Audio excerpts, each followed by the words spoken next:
I never believed in gut feelings. I'm a logic first, mind your business kind of person, but for months something felt off about my neighbor and I couldn't explain why. I am a 29 female, live alone in a small apartment complex, quiet place, mostly elderly tenants and a few young professionals. About 6 months ago a new guy moved in next door, let's call him Evan. On paper Evan was perfect, early 30s, clean cut, polite, always smiling, always offering help. Too polite at first, it was harmless. Hey, I brought your package in so it wouldn't get stolen. Your car light was on, I thought you should know. Long day, I made extra soup. Everyone loved him, the landlord adored him, my neighbors called him such a sweetheart. But here's the thing, Evan knew things he shouldn't have. He knew when I worked late, despite me never mentioning my schedule. He commented on groceries I hadn't carried past him. Once he casually asked if my sister was still having trouble with her ex. I froze. I had never told him about my sister or her ex. I laughed it off because that's what women are trained to do, but my chest felt tight. Then there were the noises, late at night between 1 and 3 a.m.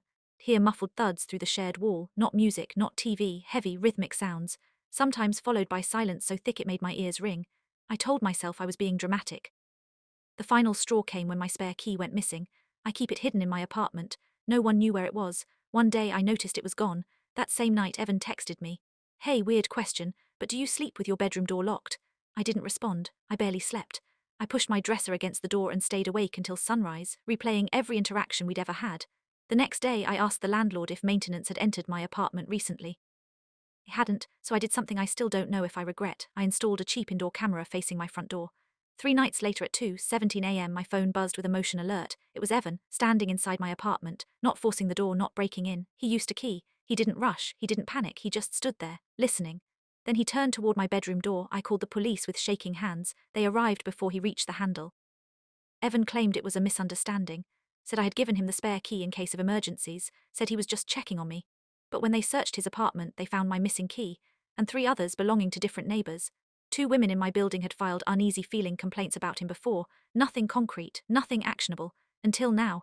He was arrested for unlawful entry and possession of stolen property. The landlord tried to downplay it. Other neighbors said he was always so nice. Now here, where I might be the asshole, after everything I posted in our building's private group chat, warning everyone, especially the women, about what happened, I shared the police report. I told them to change their locks and stop giving him the benefit of the doubt. Some neighbors thanked me. Others accused me of overreacting, ruining a man's life and causing unnecessary fear. One woman said, you should have handled it quietly. But quietly is how he got away with it for so long. So, AITAH for trusting my gut and warning everyone, even if it destroyed his reputation. For those asking, yes, I've moved out. No, I don't regret installing the camera. And yes, I still think about how close I came to ignoring that feeling. If something feels off, maybe it is.